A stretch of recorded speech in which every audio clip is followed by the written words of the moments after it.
사람은 힘들고 괴로울 때 더욱 그리워지고 간절해지는 게 있습니다.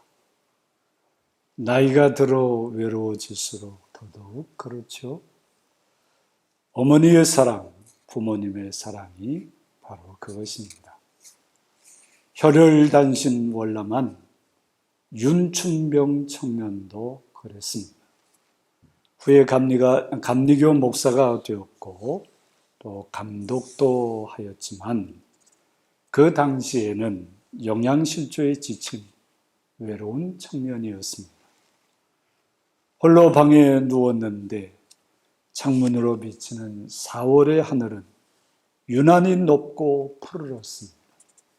문득 고향에 계시는 어머님 생각에 목이 메였습니다. 저도 모르게 이런 식구가 흘러나왔습니다. 높고 높은 하늘이라 말들 하지만 나는 높은 게 또 하나 있지. 낳으시고 키우시는 어머님 은혜. 푸른 하늘 그보다도 높은 것 같아. 어머님의 크신 은혜에 대하여 둘째 연을 쓰고 셋째 연을 이렇게 마무리하게 됐습니다. 산이라도 바다라도 따를 수 없는 어머님의 그 사랑, 거룩한 사랑, 날마다 주님 앞에 감사 올리자. 사랑의 어머님을 주신 은혜를 얼마 후 학교 후배 박재훈 선생이 이 시에 곡을 붙였습니다. 믿는 사람들의 부모님 사랑의 진수를 보여주는 부르의 명곡 어머님 은혜는 이렇게 탄생했습니다. 오늘 어머니 주일에 그래도 한번 불러보면 어떨까요?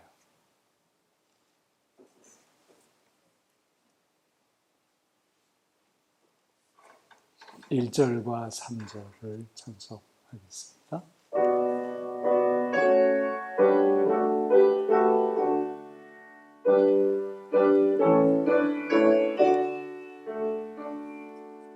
높고 높은 하늘이라 말들하지마.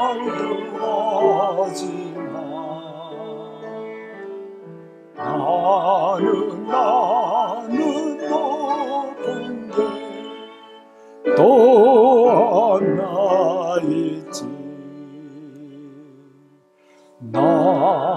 낳으시고 키우시는 어머님 은혜. 푸른 하늘 그보다도 높은 것 같아. 산이라도 바다라도 따를 수 없는 어머님의 그 사랑, 거룩한 사랑. 날마다 주님 앞에 감사 올리자.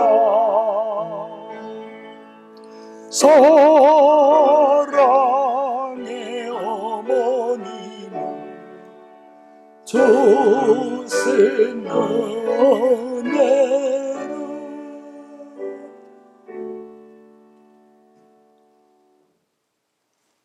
언제 불러도 가슴이 따뜻해지고 또 눈가가 촉촉해지는 찬송이죠. 어른들이 부르면 이런데 또 아이들이 부르면 또 다르게 들리죠. 잘 아시는 바와 같이 네 부모를 공경하라는 말씀은 십계명 중 5계명입니다. 그것도 약속이 있는 첫 계명이라 하였습니다. 그렇게 하면 하나님께서 우리에게 주신 땅에서 우리의 생명이 길 거라고, 즉 장수할 것이라고 말씀해 주신 거죠. 내 생명이 길리라 하는 이 말씀은 단순히 장수하게 하신다는 말씀이 아닙니다. 모든 복을 누리며 아주 풍요롭게 오래오래 살게 하신다는 의미예요. 하나님께서 아주 엄청난 상금을 거시고 내 부모를 공경하라고 강권하시는 듯한 모양새입니다.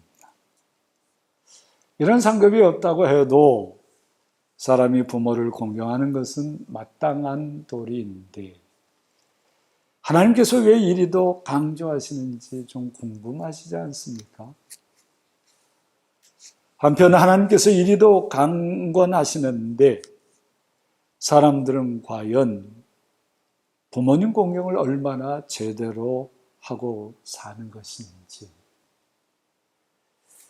또 세상에 그런 복을 받고 장수하기를 싫어할 사람 한 사람도 없을 것 같은데 사람들이 하나님께서 이리도 명확하게 제시하시는 복된 삶의 길을 따르지 않는 것은 도대체 무슨 까닭인지,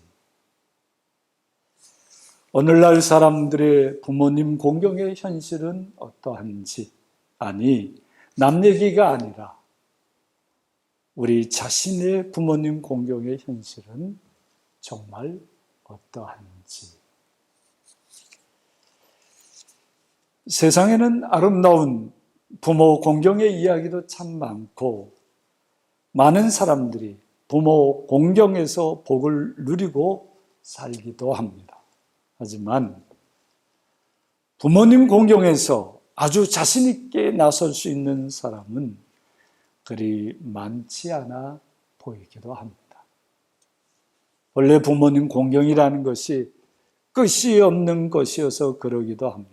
하지만 제약가림하기도 너무 버거워서 그냥 사람들이 인정할 수 있는 보통 평범한 수준도 잘 지키지 못하는 것이 우리들의 정직한 현실이 아닌가 합니다.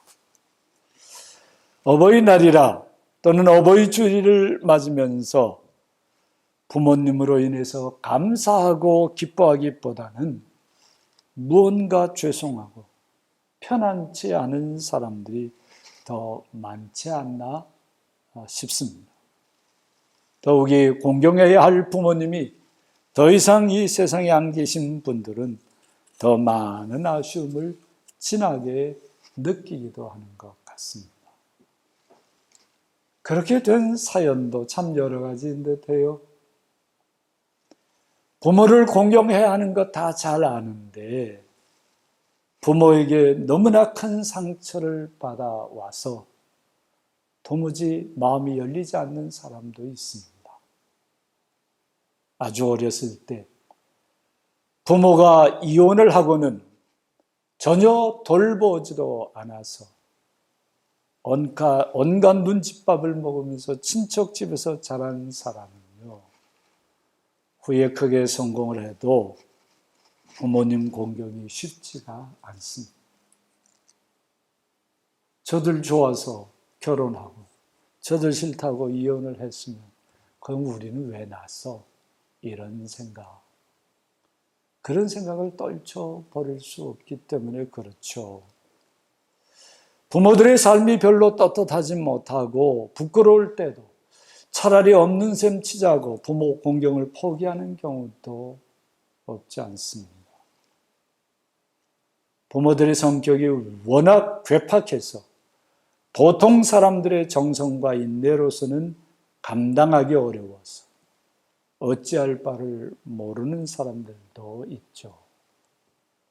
아무도 남들의 부모 공경에 대해서 함부로 말할 수 없는 게 우리의 현실이기도 합니다. 예수님 당시에도 부모님 공경의 현실은 녹록지 않았던 것 같습니다. 그들은 하나님의 계명을 직접 받은 사람들이었어요. 제5계명, 내 부모를 공경하라는 계명을 모르는 사람이 없었습니다. 뿐만 아니라 이 계명에 덧붙여진 아버지나 어머니를 모욕하는 자는 죽임을 당하리라는 이 율법을 모르는 사람도 없었습니다. 그렇지만 당시에도 부모님 공경은 그렇게 잘 시행되지 않은 듯합니다. 그들의 삶과 사회 상황에서도 여러 사연이 있을 수 있었겠습니다만은 우리가 여기서 주목해야 할 점은 그들이 하나님의 이 계명을 무력화하는 전통을 만들었다는 사실입니다. 소위 고르반 전통입니다. 고르반의 뜻은 하나님께 드린 제물, 예물, 헌물이라는 의미이죠. 당시 사람들은 무엇이든지 고르반, 곧 하나님께 드렸다고 말하기만 하면 그것의 임자라도 그 소유권을 더 이상 다른 사람들에게 넘길 수 없다는 전통을 만들었던 것입니다. 여기 아주 좋은 시계가 하나 있는데 그 시계 남주기가 아까우니까 이거 고르반이야. 하나님께 드린 바 된 거야. 그렇게 말하면요. 그 시계는 다른 사람한테 절대로 넘겨줄 수가 없게 만든 전통입니다.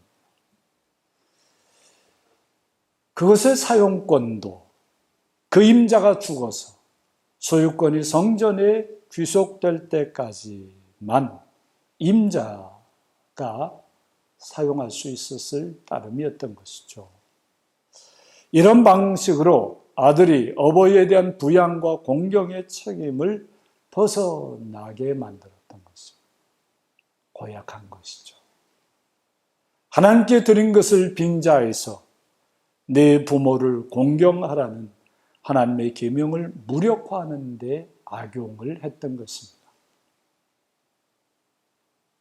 계명은 하나님께서 사람들에게 주신 말씀입니다. 변하지 않습니다. 우리가 반드시 지켜야 합니다. 반면 전통이라고 하는 것은 사람에게서 생겨난 것이죠. 시대와 환경에 따라 변할 수 있습니다. 또 반드시 지켜야 하는 의무가 부과되는 것도 아닙니다. 그럼에도 많은 경우에 사람들은 자신에게 익숙하고 유리해 보이는 전통으로 하나님의 계명을 폐하기도 합니다. 그들이 그렇게 하면서 가장 많이 하는 변명은 시대가 변했으니까, 계명대로 살기는 너무나 어려우니까 이런 말로 둘러댑니다. 예수님은 이런 태도를 통렬하게 나무라셨습니다. 고르반의 전통을 악용해서 부모를 공경하지 않고 회피하는 일은 있을 수 없는 일이라고 말씀하셨어요. 하나님을 믿는 믿음을 빙자해서 마땅히 해야 하는 부모 공경을 하지 않으면 안 됩니다. 현대 복지사회에서 시민들의 부모 공경을 국가가 함께 지는 폭이 넓어진다고 해서 자녀들이 해야 할 부모 공경의 도리를 등한히 해서는 안 되는 것입니다. 물질로 하든 마음으로 하든 구체적인 부모 공경은 시대와 환경이 어떻게 변하든 상관없이 하나님의 계명임을 잊어서는 안 됩니다. 부모에게 근심과 걱정을 끼치지 않고 자녀에 대한 기쁨과 자랑을 가질 수 있게 사는 것이 부모 공경의 첫 번째 모습이라 하겠습니다. 부모님을 위해서 기도하며 부모님의 필요를 채워주는 것도 구체적인 부모 공경이라 하겠죠. 부모님과 자주 소통하면서 외롭지 않게 해드리는 것도 중요한 부모 공경일 것입니다. 부모님의 삶을 존중하며 존경하는 것이야말로 빼놓을 수 없는 부모 공경이 되겠죠. 저 힘들다고 이런 것을 하지 않으면 어떤 변명을 갖다 대도 부모 공경을 하지 않는 것입니다. 이러한 계명으로서의 부모 공경은 어떻게 시작되는 것입니까? 제5계명을 은혜라고 깨닫는 데서부터 시작되는 거예요. 이게 의무나 무거운 짐이 아니라 은혜라는 것을 깨닫는 데서부터 자연스럽게 시작이 됩니다.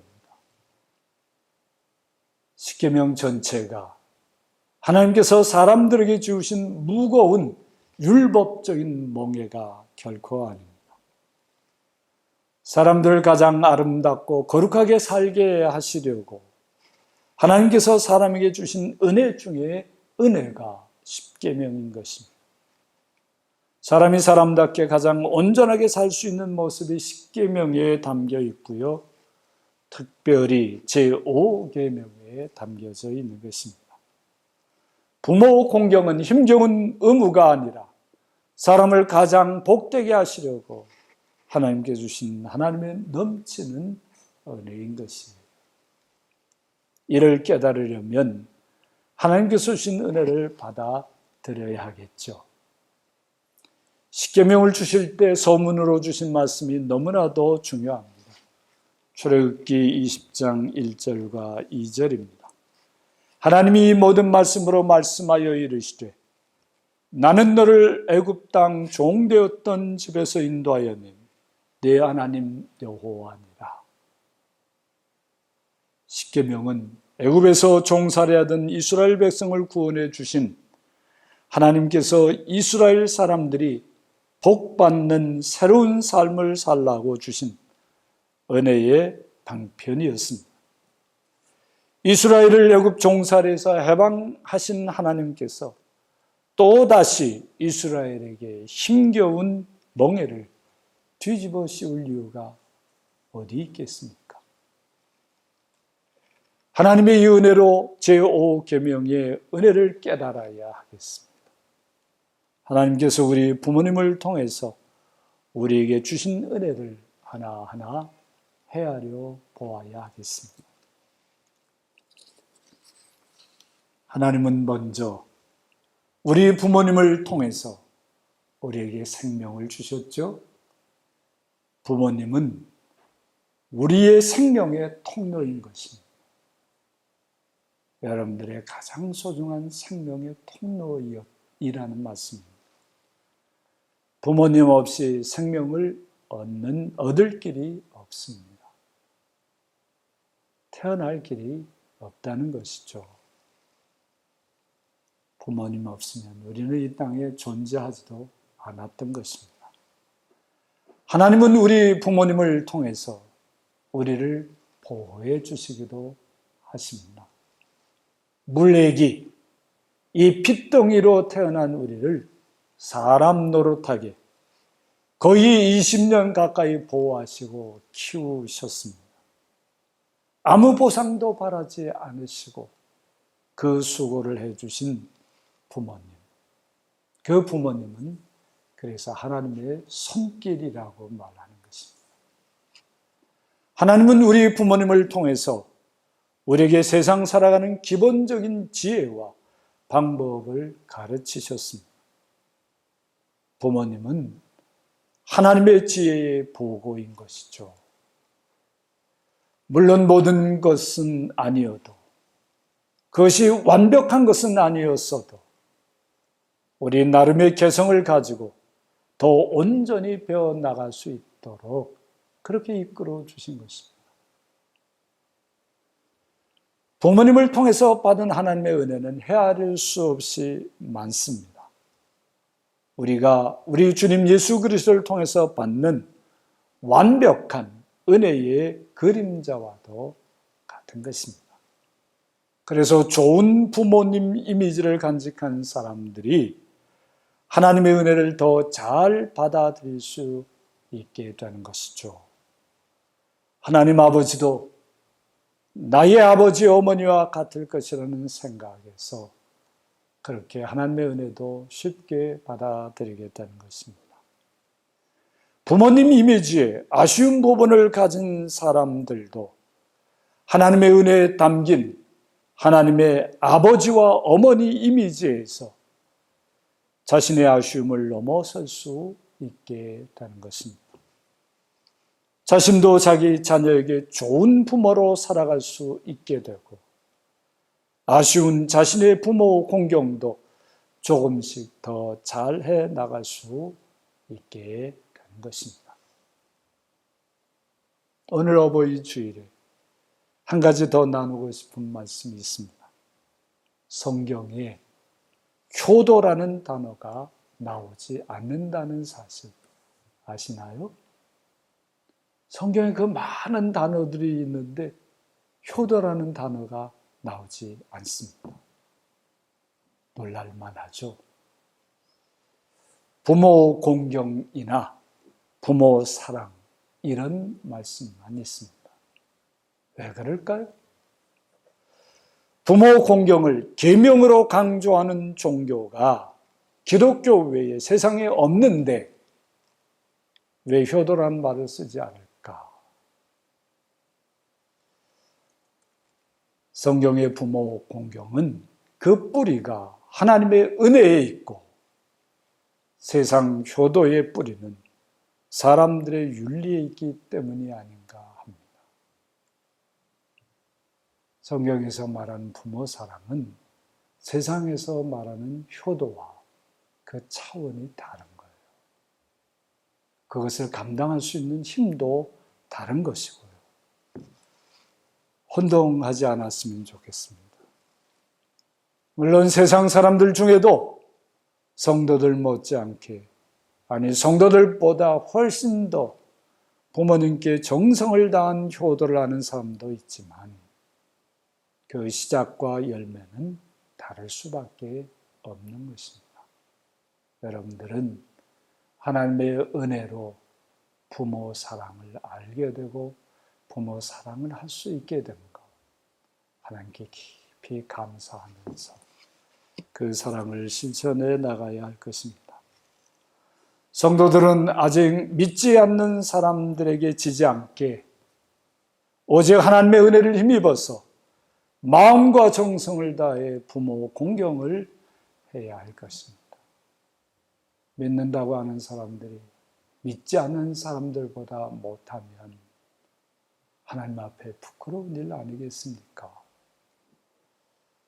죄송한 일이죠. 아직 하나님을 모르는 부모님일지라도 우리의 부모 공경을 통해서 하나님의 사랑과 은혜를 깨달아 믿을 수 있도록 온 마음을 기울여야 하지 않겠습니까? 언제까지 여러분들의 부모님들이 믿지 않는 채로 그렇게 사시게 그대로 두시겠습니까? 그러다가 덜컥 세상을 떠나시면 또 어쩌려고 그러시는 것입니까?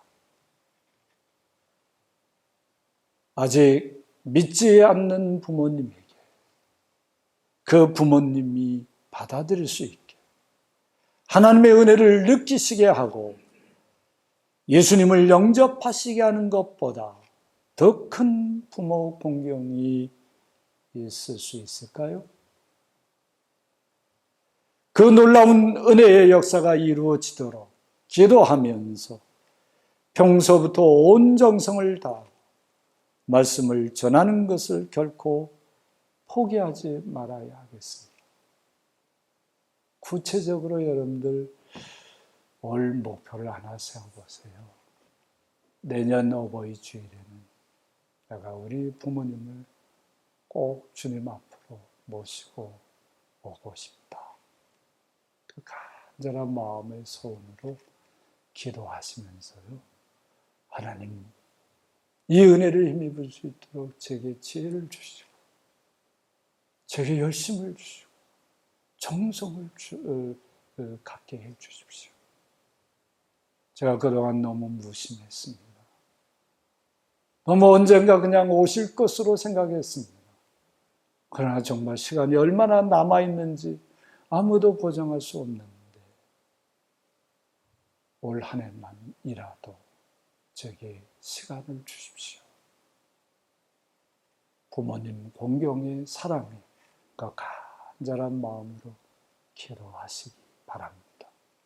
그렇게 꼭 사셔요. 하나님의 은혜가 있을 줄 믿습니다. 아멘. 사랑하는 성도 여러분, 기적같이 사랑의 부모님을 우리에게 주신 우리 하나님께 감사와 찬양을 드립시다. 하나님의 은혜를 힘입어서 더욱 부모님 공경에 온 마음과 정성을 다해서 그 복된 은혜를 누리며 살아가도록 하십시다. 어머님 은혜 3절을 여러분들이 늘 마음에 새기고 사셨으면 좋겠어요. 찬송 다시 한번 해볼까요? 산이라도 바다라도 따를 수 없는 어머님의 그 사랑, 거룩한 사랑.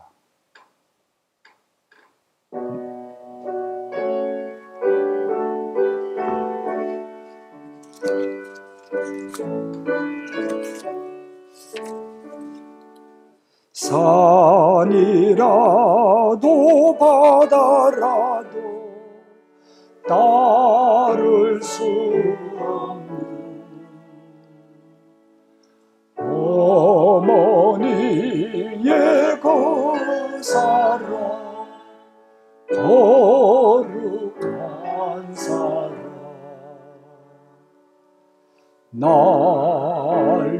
날마다 주님 앞에 감사 올리자.